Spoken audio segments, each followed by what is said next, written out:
Assalamualaikum warahmatullahi wabarakatuh. Alhamdulillah wa la kuntum sawya hadratina muslimin wa sallallahu alaihi wasallam Hamid Muhammad bin Muhammad Al-Ghazali Ad-Dusi. Al-Fatihah. A'udzu billahi minasy syaithanir rajim. Bismillahirrahmanirrahim. Alhamdulillahirabbil alamin arrahmanir rahim. Iyyaka na'budu wa iyyaka nasta'in ihdinas siratal mustaqim siratal ladzina an'amta 'alaihim ghairil maghdubi 'alaihim waladdallin.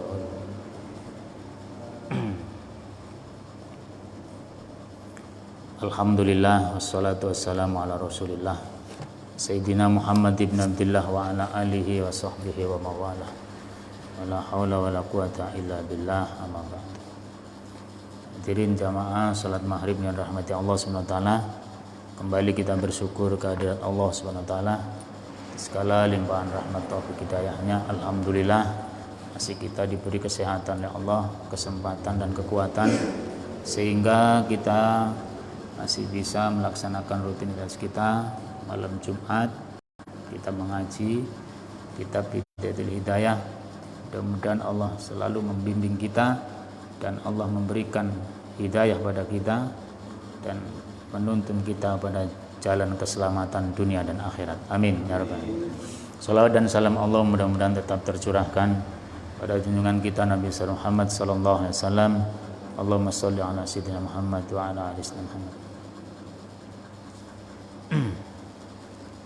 Kita lanjutkan kajian kita sampai bab yang ketiga dari kitab Bidayatul Hidayah ini itu tentang pergaulan dengan Allah dan pergaulan dengan sama makhluk, atau orang umum mengatakan hablum minallah dan hablum minan nas. Jadi bagaimana kita ini hubungan dengan Allah, bagaimana juga kita bersosial hubungan sesama makhluk. Al-qaulu bi adabi suhbati wal mu'asyarati ma'al khaliq subhanahu wa ta'ala wa ma'al khalqi. Jadi hubungan kita berkawan, berteman, bersahabat dengan Allah dan dengan sesama makhluk. Bagaimana? I'lam anna sahibaka alladzi la yufarriquka fi hadarika wa safarika wa naumika wa yaqdatika bal bihayatika wa mautika. Jadi ketahuilah bahwa sesungguhnya teman kamu itu alladzi la yufariquka, yang tidak pernah berpisah dengan kita, dengan kamu semua. Fi hadarika, baik kamu dalam keadaan sendiri di rumah, wasafarika maupun dalam keadaan bepergian, wa naumika walaupun kamu dalam keadaan tidur, wa yaqdatika dan dalam keadaan jaga, bal fi hayatika wa mautika, bahkan teman kamu ketika kamu hidup ini maupun kamu setelah mati. Siapa itu? Huwa rabbuka wa sayyiduka wa maulaka wa khaliquka. Dia itu adalah Allah Tuhanmu. Jadi kita ini bersama dengan Allah. Maka dulu pelajaran ini ditanyakan oleh dikaji oleh Syekh Siti Jenar, ditanya oleh muridnya. Kalau kita bersahabat, Allah tidak jauh dari kita, dekat dengan kita, berarti Allah dalam diri kita, kan begitu pertanyaannya. Maka dijawabnya ketika itu masih awam, bahwa benar Allah itu ada pada diri kita. Loh, kalau begitu berarti manunggaling kawula Gusti. Nah, itu muncul seperti itu. Manunggal artinya menyatu, kawula itu hamba, Gusti itu adalah Tuhan. Karena ini orang awam nggak tahu, jadi terus akhirnya orang itu merasa bahwa dirinya itu juga Allah. Kan berbahaya karena salah paham. Haji masih awam. Artinya Allah itu dekat dengan diri kita. Ketika ditanya itu, Allah itu dekat dengan diri kita melebihi dekatnya otot urat leher kita. Itu yang jadi bertanya. Artinya Allah itu dekat berarti manunggal. Enggak seperti itu. Allah selalu dalam diri kita karena kita ini diciptakan oleh Allah. Kita ini sebenarnya kalau diurut, Allah itu nur dan menciptakan nur, pecahannya nur itu Nur Muhammad, dan seluruh makhluk diciptakan dari Nur Muhammad. Nur ala nur. Ini kaji itu nanti di kitab yang lain, kitab ya. Di sini sekedar Allah itu bersahabat, Allah itu jadi kita dalam keadaan bagaimanapun itu kita ada yang menemani, yang tidak pernah pisah dengan kamu, baik ketika engkau sedang berada di rumah berpergian dalam keadaan tidur, atau ketika engkau berjaga atau dalam keadaan melek, bahkan selama engkau hidup dan mati itu Allah bersama kita. Itulah Tuhanmu, penghukum, penolong dan pencintamu yang menciptakan kamu. Jadi wa mahma dzakartuhu wa mahma dzakartahu bahwa jalisuka. Jadi ketika kamu menyebut, kamu mengingat Allah, ketika Allah disebut-sebut dalam hatimu, diingat, artinya zikir, bahasanya itu zikir. Zikir itu bermakna dua. Zikir itu maknanya, zikir itu bisa dikatakan menyebut-nyebut, zikir itu bisa dikatakan mengingat-ingat.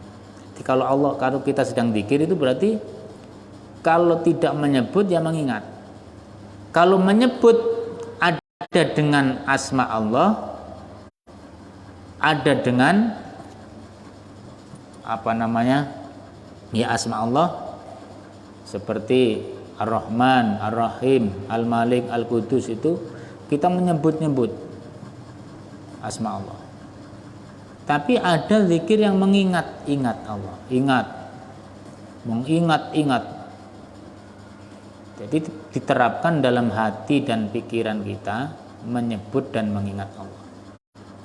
Nah, ketika kita menyebut nama Allah, maka Dia akan bersamamu. Sebagaimana dalam hadis itu dikatakan, ana jalisu man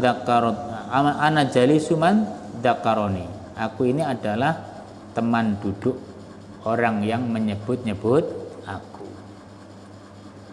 Teman duduk orang yang menyebut-nyebut aku. Ketika orang itu menyebut, berzikir la ilaha illallah, la ilaha illallah, la ilaha illallah, kita menyebut dengan lisan, zikir hati kita meyakini tidak ada Tuhan selain Allah, la ilaha illallah. Nah, terus wa mahma ingkasara qalbuka khazinan ala taksirika bihaqi dinika bahwa sahibuka wa mulazimuka. Jadi dan dia juga setia menemanimu ketika engkau dalam keadaan cemas, dalam keadaan sedih, disebabkan engkau teledor menjalankan kewajiban-kewajiban agama. Sebagaimana firman-Nya, ana indal munkassirati qulubuhum min ajli. Aku ini akan selalu berada di sisi orang yang cemas dan bersedih hati disebabkan mengingat aku. Jadi kalau banyak kita berzikir kepada Allah, Allah bersama kita. Allah bersama kita. Tapi jangan membayangkan Allah itu wujud seperti wujudnya makhluk. Ini nanti yang bertentangan ketauhidan ini. Karena dalam ilmu tauhid itu dikatakan laisa kamitslihi syai'un. Tidak ada sesuatu yang menyamai Allah apapun itu. Jadi kalau membayangkan Allah itu seperti ini, tidak seperti itu. Laisa kamitslihi syai'un. Allah tidak sama dengan sesuatu yang kamu duga itu. Nah.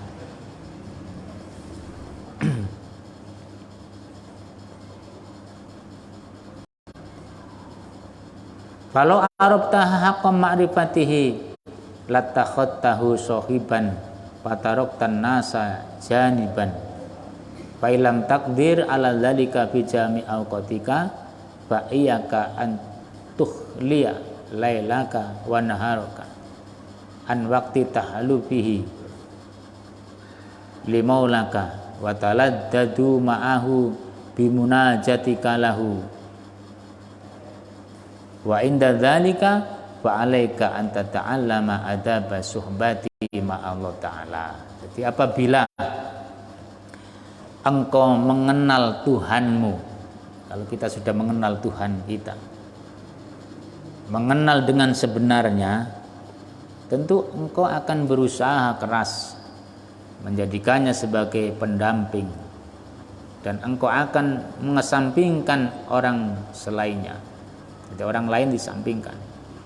Apabila engkau tidak mampu berbuat demikian di setiap waktu, ya, nggak bisa sehari semalam terus pikir seperti itu, jadi nggak sempat kita. Maka luangkanlah sebagian waktumu di siang hari atau malamnya. Yang apa? Khusus untuk bermunajat kepada Tuhanmu. Ketika engkau sedang bermunajat, berarti engkau telah berhadapan dengan Tuhan. Nah, kita munajat kita kepada Allah, berarti kita sedang berhadapan-hadapan dengan Allah. Maka ketika seperti itu, engkau wajib mempelajari tata cara kesopanan bergaul dengan Rabbmu. Bagaimana caranya bergaul dengan Rabb? Wa adabuha itraqur ra'si, ya. Yang pertama adalah jadi menyempatkan waktu di tengah malam atau kapan sajalah waktu.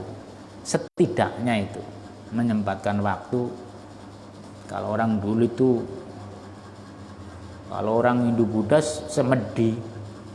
Nah, kalau kita berarti bangun malam tahajud.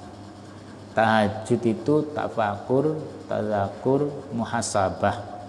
Terus caranya bagaimana? Karena kita sudah berhadapan, merasa Allah dekat dengan diri kita, kita tahu tata keramanya, maka apa yang harus kita lakukan?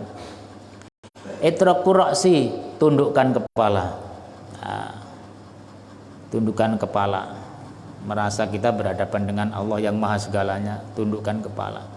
Wa hudut tarfi, dan juga memejamkan penglihatan kita. Jamkan. Lupakan semua masalah itu. Sebentar aja. 10 menit, kalau bisa 15 menit. Kalau bisa ya 1 jam, malam atau siang. Minimal itu gunakan sehari semalam, ada waktu tersendiri untuk muqarabah, mendekatkan diri kepada Allah. Itu caranya tadi. Itraqur ra'si, tundukkan kepala. Wa hudut tarfi, pejamkan mata atau tutup penglihatan kita. Wa jam'ul hami, kumpulkan tujuan kita, apa maksud dan tujuan kita itu. Wa dawamus sumti, juga mengistiqomah, melanggengkan diam agak diam.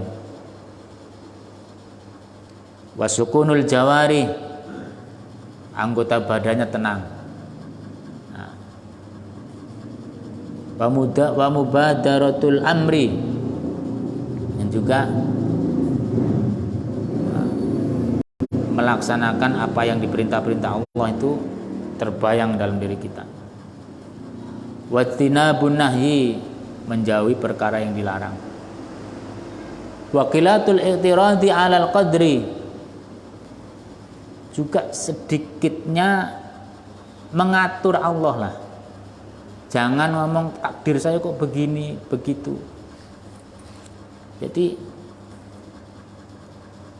artinya apa?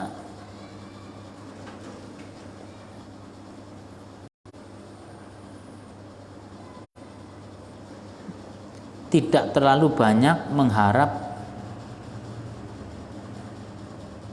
atau tidak mengatur tentang masalah takdir Allah.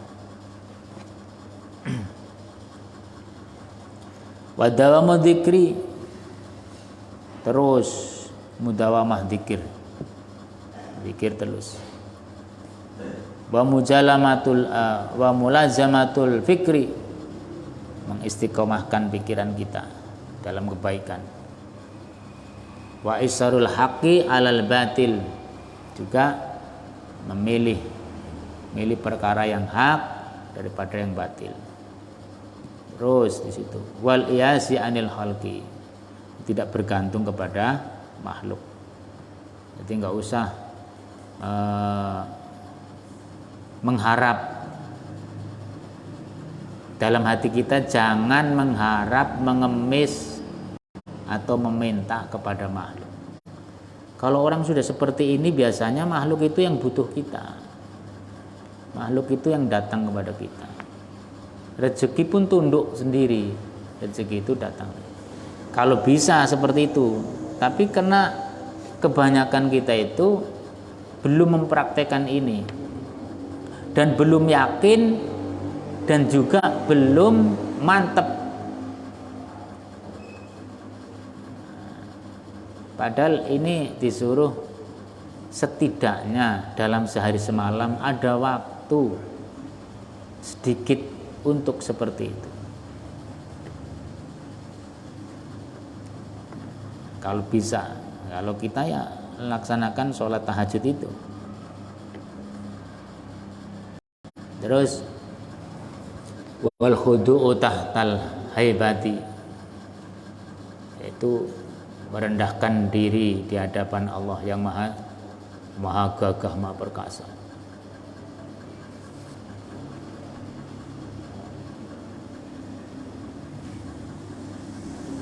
Terus apa lagi?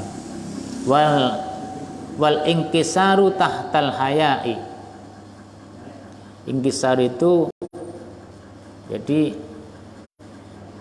tidak terlalu atau cemas atau bersedih karena malu kepada Allah. Kita malu kepada Allah karena banyaknya bergelimang dosa, dan kadang-kadang kita ini banyak hajat kepada makhluk, lupa kepada Allah yang menghidupi makhluk. Padahal makhluk-makhluk ini hanya menjadi perantara Allah, mendatangkan rezeki kepada kita, mendatangkan kebahagiaan kepada kita, hanya perantara semua mereka itu. Yang sebenarnya yang membahagiakan, yang menyenangkan, yang juga memberi rezeki, memberi segalanya itu Allah. Nah, di situ kita harus khusyuk tawadhu. Wasukunu an hiyalil kasbi. Terus diam, tidak terpengaruh oleh segala macam pola pekerjaan. Kerjanya apa ya enggak, pokoknya enggak terpikirkan itu. Pokoknya, tapi apa? Kita seperti itu tetap kita usaha, enggak terpengaruh dengan kerjaan, enggak mau kerja enggak. Kita tetap yang ngarit, yang dodos, yang kantoran, tetap tapi hendaknya itu jangan mempengaruhi jiwa kita di dalam mengingat Allah Subhanahu wa taala. Jadi tetap kita ini berusaha, tapi tidak terpengaruh oleh segala macam pola kerja kita. Karena telah percaya dengan jaminan Allah, Allah telah menjamin setiap makhluk itu mempunyai takdirnya masing-masing, mempunyai rezekinya masing-masing. Jadi jangan salah.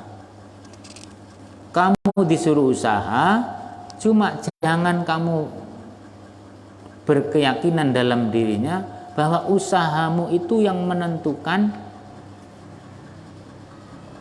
kaya dan miskinmu, enggak. Tapi kamu tetap berusaha. Tetap watawakal ala fadlillah. Tetap bertawakal kepada keutamaan Allah, fadlnya Allah.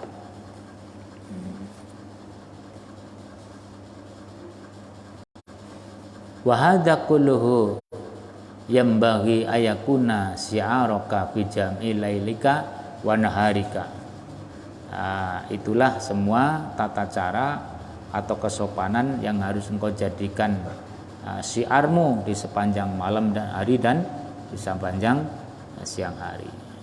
Jadi itu fa innahu adabu suhbati ma'a sahibi. Itulah persahabatan atau pergaulan dengan Allah yang menemanimu, yang tidak pernah yang tidak pernah pisah, tidak pernah pisah dengan. Jadi nggak pernah pisah. Allah itu selalu berada dalam diri kita, tidak pernah pisah sesaat orang yang dan tidak pernah meninggalkan kita. Ya. Kalau itu pertanyaan di mana Allah itu gimana jawabnya? Ada orang bertanya,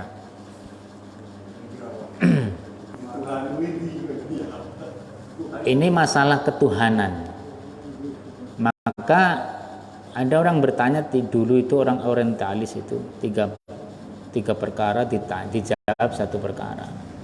Sering itu disampaikan itu untuk menjawab masalah Tuhan itu di mana.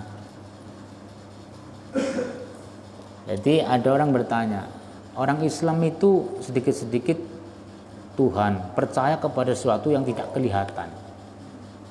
Terus kalau terjadi apa-apa nggak terprediksi, tahu-tahu inilah takdir Allah. Terus lagi aneh juga orang Islam itu, kadang-kadang nggak masuk akal.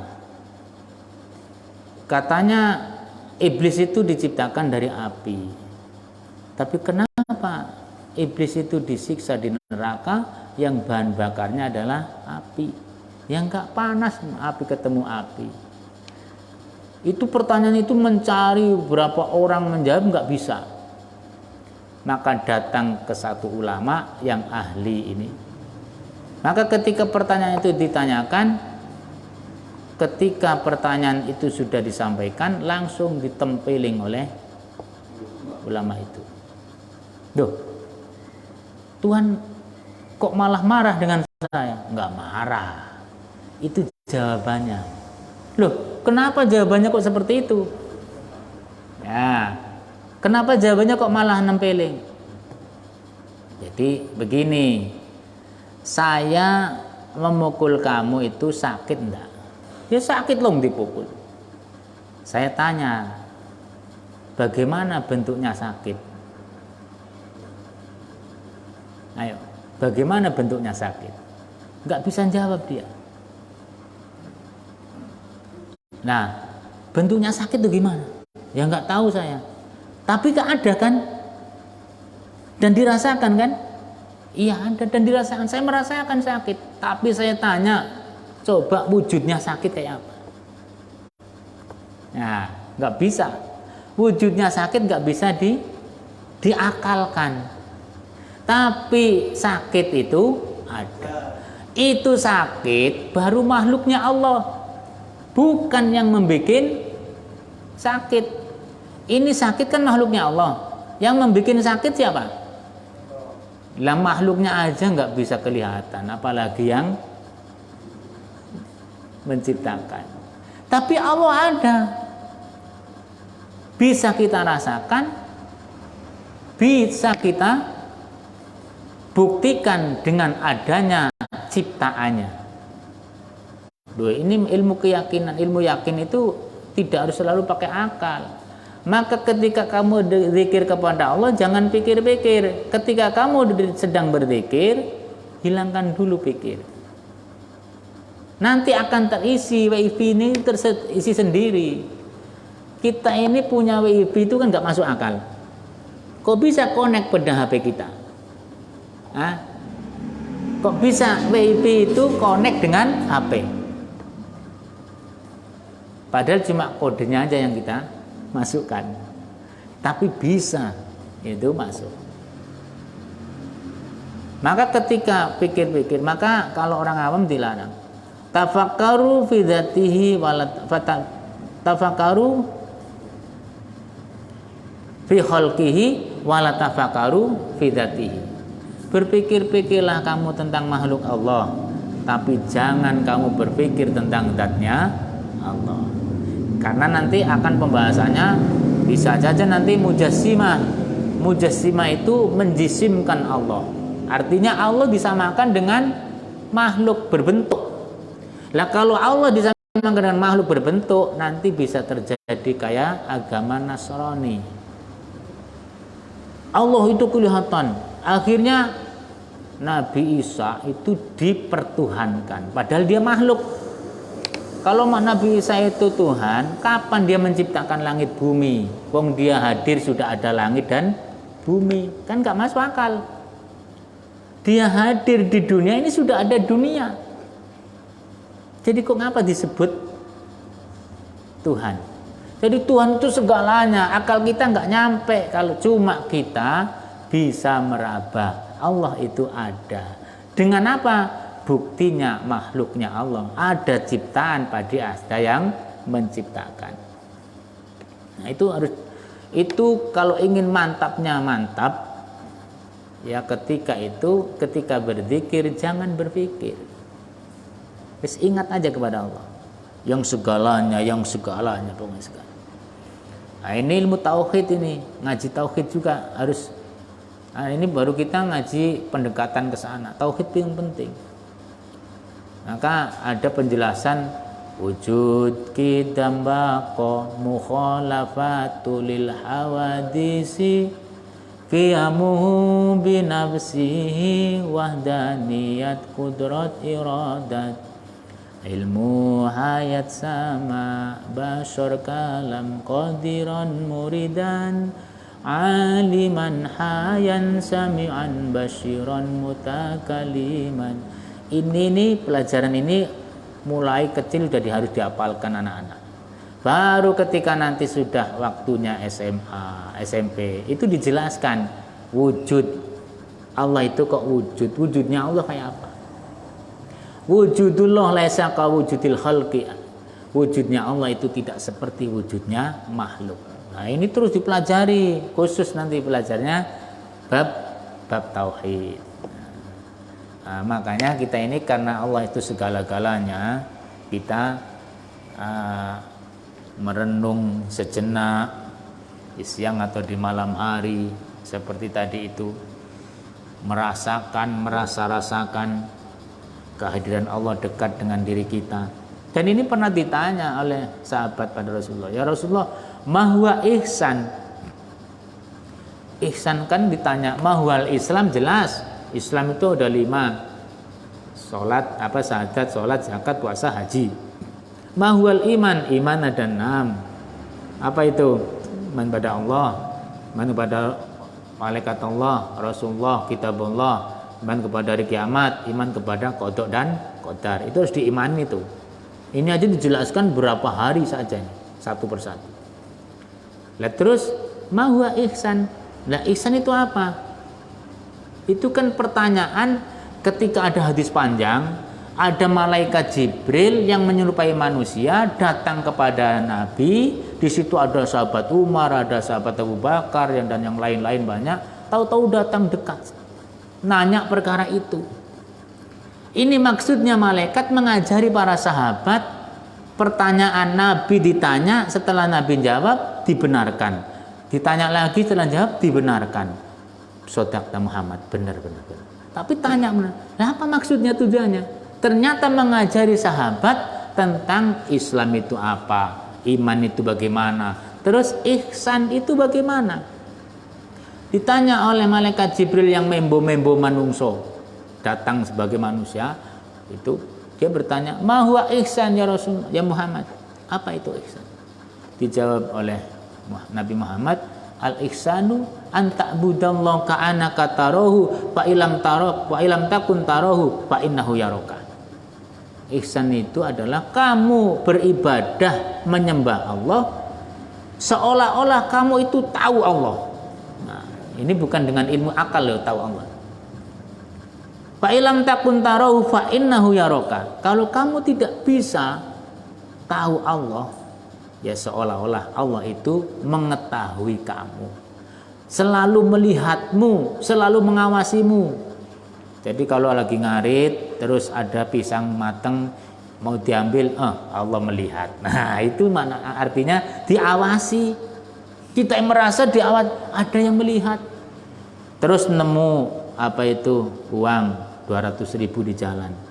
Kita mikir Allah melihat, ini bukan uangmu. Jangan kau masukkan saku terus beli rokok. Nah, ini harus perlu diumumkan. Makanya ngaji fikih kemarin diatur seperti itu. Nah, menemukan barang-barang berharga punya orang yang memang tidak dibuang, itu harus dipertanggungjawabkan. Kenapa? Hati kita merasa, awas ada yang lihat, hati-hati loh, bukan barangmu.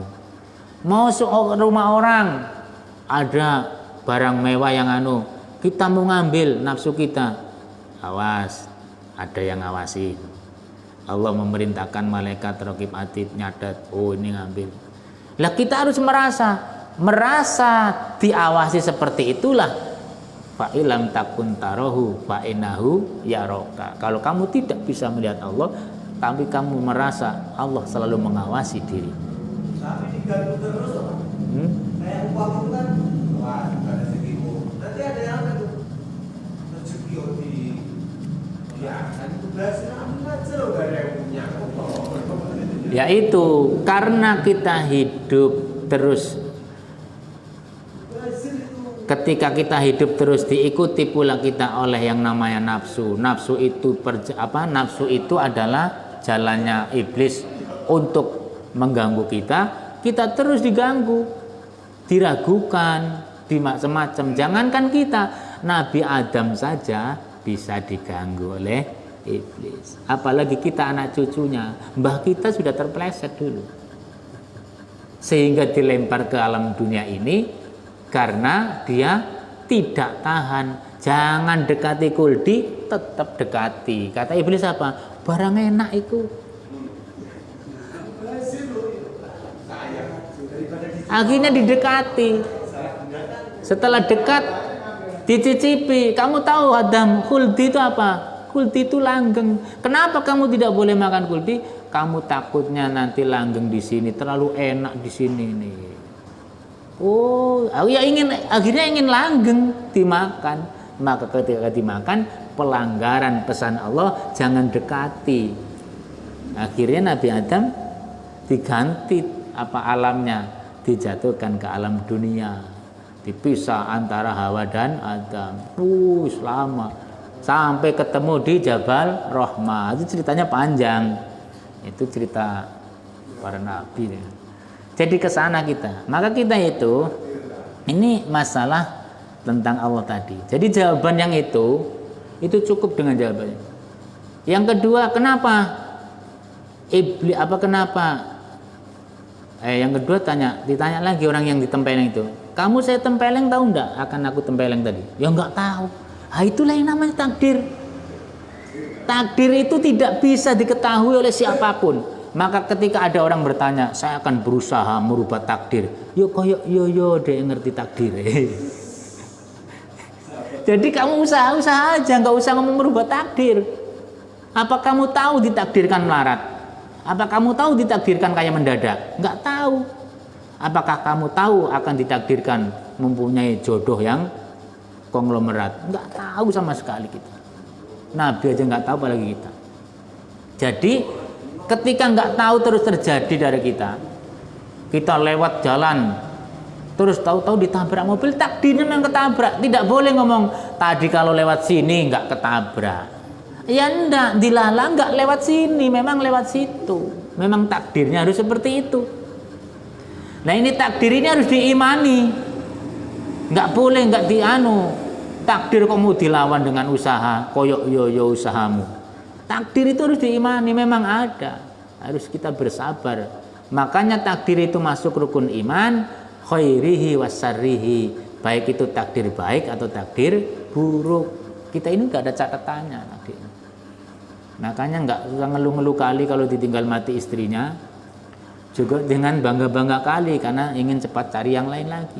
Pokoknya biasa-biasa aja. Kalau bisa begitu, tapi kan berat. Berat kan? Kebanyakan orang berat itu. Maka berlatih seperti itu. Kemudian yang ketiga, aneh Islam itu. Kenapa? Iblis itu diciptakan dari api, kok disiksa di neraka yang bahan bakarnya adalah api. Kan nggak masuk akal itu Islam. Kan semua nggak masuk akal semua tadi tiga itu. Tapi begitu ditanya lagi, kamu saya tempeleng tadi pakai apa? Pakai tangan. Tangan itu dari apa? Daging, kulit, tulang. Terus yang saya tempeleng itu apa? Pipi. Pipimu terbuat dari apa? Ya daging, kulit kan, tulang.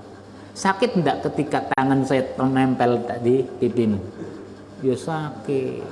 Nah, kalau itu sakit, dengan kehendak Allah sakit.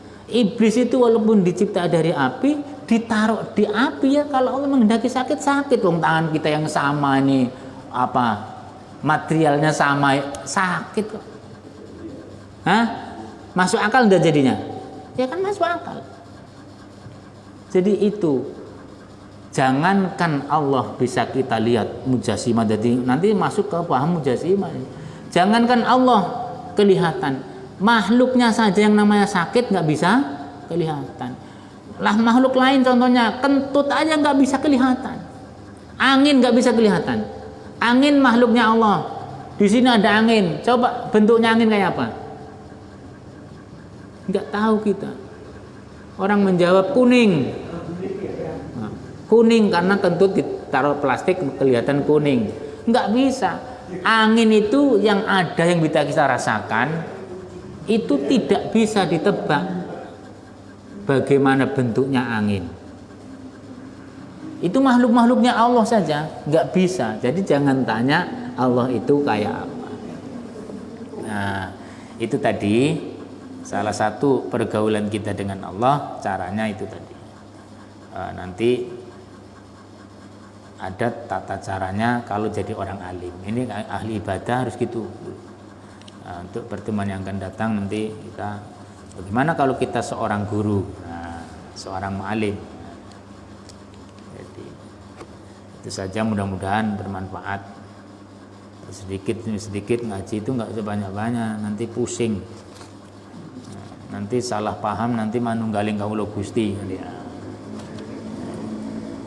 Mudah-mudahan Allah selalu membimbing kita dengan hidayahnya dan diberi manfaat ilmu kita. Amin ya rabbal alamin. Wallahu a'lam bishawab. Assalamualaikum warahmatullahi wabarakatuh.